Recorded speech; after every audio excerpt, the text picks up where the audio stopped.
this. I love this one. This has been my favorite thing over the past couple days, and I 100% agree with it. I endorse this message 10,000%. If I can figure out which way to turn. You know what? Let's just zoom it back out. There we go. Okay.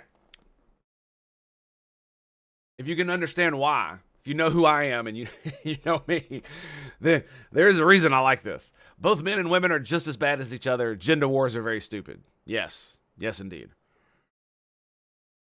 Men and women are very much cut from the same exact cloth.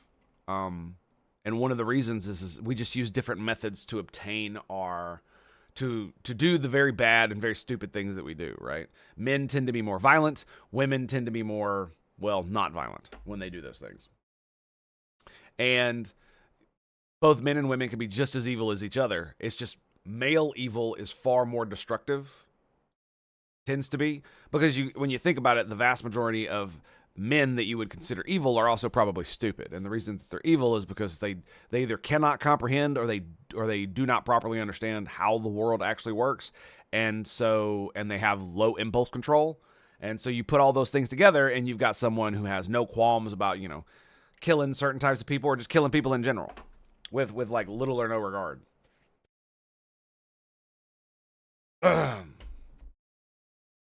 And the reason we are the same is because we are the same species. We just happen to be two halves of the same whole. Is essentially what it is. Because like the thing that always bothers me about like a lot of the red pill content or the feminist stuff that basically pits men and women against each other. And that's I don't believe that's how it works. That there are both bad men and bad women, and I don't just mean violent. I mean just bad people. Right, everybody knows like the two kinds of people that cause the vast majority of the problems in our society are incels and Karens. One of those is male, one of those is female, and they're both mirror images of like crazy what's the word I'm looking for?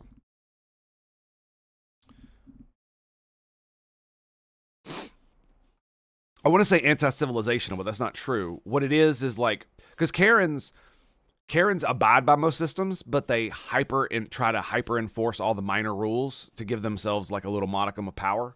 So they're like petty tyrants.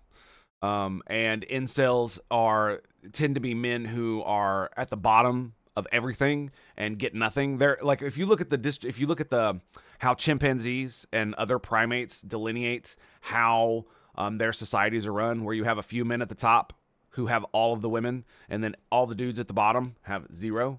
That's kind of where they are.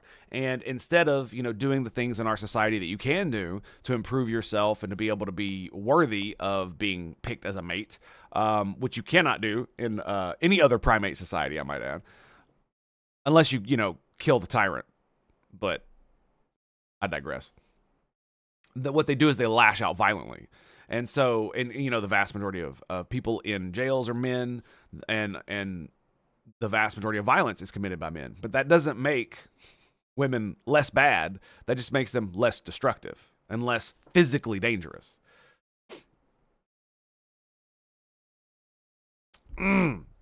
Because I have another picture that I would like to pull out.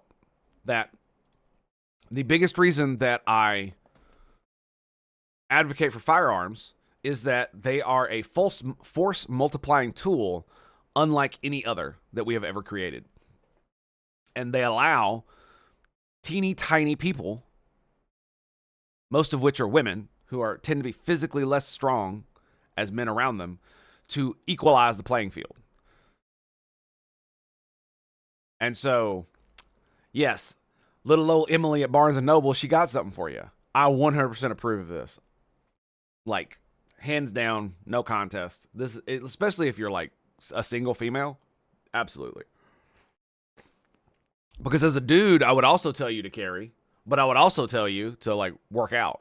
You need to do some push-ups, Holmes. Push-ups. Maybe you need to do some fucking burpees. Get at it.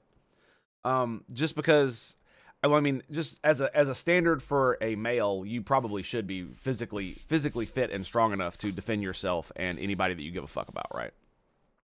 That's just one of the things that you can offer a female is protection, right? And it's not something that you have to.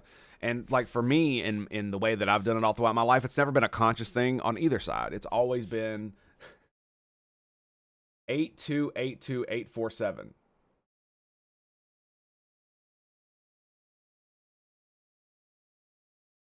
That sounds really close to a name from a book. I'm not gonna lie, but it was 1212. Huh. Anyway, we're gonna move on. But yeah, this is the vast majority of times that this kind of thing comes up is it's rare in modern society, but it does happen, and it's also not something that we consciously like look for. One of the things that I think a lot of people take too seriously about the way people talk about relationships between male and females, humans, is that we say that, oh, you're high value man, high value woman, and all of these other terms that we use, when the vast majority of the things that we talk about in that realm are almost completely subconscious, right? A high value man looks high value to one woman, but is not high value to another, depending on how they view the world and what the things that they want out of that man. Just as the same way that a high value woman is different to different parts of males' lives, right? Because when you're young and dumb and 18, a woman who wants to settle down and have kids does not seem as interesting as the 50 whores that are lined up behind her who will just like do whatever, and you don't even have to fucking talk to them the next day. As a person who has experienced different variations of both worlds, I could say that so far the most satisfying one has been, my committed relationship to my wife that I currently have. And I don't just say that because I'm in a relationship and I don't want to hear a fucking bitch about it. It's not that. It's true, but it also has to do with the fact that it's not just that it's better, hands down. I do believe that it is better for humans to do what I'm doing right now. The problem is that at different stages of your life, you can have different priorities. And because of those priorities, it makes it difficult to convince people of the things that they should do because of the life that they lead, right? Because like it's not really as there are a lot of dudes who, sorry, my daughter's up. There are a lot of dudes who get married real early and they have really shitty relationships, but a lot of times that happens because they either get someone pregnant or it's like the high school sweetheart situation, and they really weren't prepared to actually live with one another and deal with the consequences of that. Like, my wife and I talk incessantly about every goddamn thing, including our feelings, because let me put it like, I am a... Hang on a second, gotta pause. Be right back. Salutations, my friend. How are you, sir? Good to see you, buddy. Good to see you. Yeah, I just typed some random numbers. That's fair enough. But sorry, yeah, it was my daughter. She knocked on the door because my wife bought these like protein shakes for her for when she's in the middle of the night, and she has a hard time opening them. So she literally knocked on my door and handed me the thing so I could open it for her. I've never been so satisfied to be a tool in my entire life. It's kind of funny. Than opening things for my females brings me great amounts of joy. I don't know why. Um, well, actually, I do. It probably has something to do. See, this is what I was about to talk about. Is that because of the way my brain works, my particular version of ADHD and autism together, I can, how should I put this? I can immediately like disassociate and be somewhere else. And if my brain isn't given proper stimuli, this happens very easily. Now, I was able to get through school with it because I'm a nerd, so there's a lot of stuff that I actually like enjoyed learning in school. So it wasn't that hard. But it's really hard to pay attention, especially when someone is talking about things I don't really give a fuck about, right? On top of that, my wife has her own peculiarities related to the things in life, and it makes our relationship difficult to navigate emotionally unless we completely and utterly wear all of our emotions on our sleeves. And anytime either one of us even perceives that the other is doing something untoward or that feels dickish or any of that shit, we immediately talk about it. Now, I know that sounds like, oh my God, that sounds like hell. And I thought that too until we got together and we started to actually work through our problems. And it really just becomes, it's because I remember my first marriage, there would be times where, you know, my wife would say something or do something and it felt very disrespectful or any of this other nonsense. And it made me have feelings about it, but I didn't say anything about it. I just kind of like let it go. And what happened is that built animosity inside me, making it so that the next thing made it feel even more so, and so forth and so forth. And so when I finally did speak up about it, it was like 15 or 20 iterations down the road, and I've got all of this anger, all of this animosity built up, and the same thing was happening for her. And then it would just kind of explode, right? And so we never get to the explosion phase, or we rarely ever get to the explosion phase, because we talk about it almost immediately. And if we can't talk about it in the moment, the person says, I need a few minutes, and then we talk about it later. Like I said, I know that sounds tiring, but it's really not, because we keep up on it. And and we both have a mantra, or I have a mantra, and she really likes it, is that she really loves me and she's not trying to fuck me over. She really loves me and she's not trying to fuck me over. Because 9 times out of 10, she's not trying to fuck with me. She's having a hard time, or, you know, is having frustrations with the kids, or any number of things could cause her attitude to be flippant toward me, or some weird nonsense like that. And the same way the other way around. And so if you immediately feel as if the other person is disrespecting you, ask them about it. And we already have established rules that if one of us asks about this, we're not trying to be a dick. We're literally trying to like soothe our own feelings. And it has worked immensely well. Funny as it sounds. It absolutely has. But we are, in fact, 2 parts of the same whole. And this is the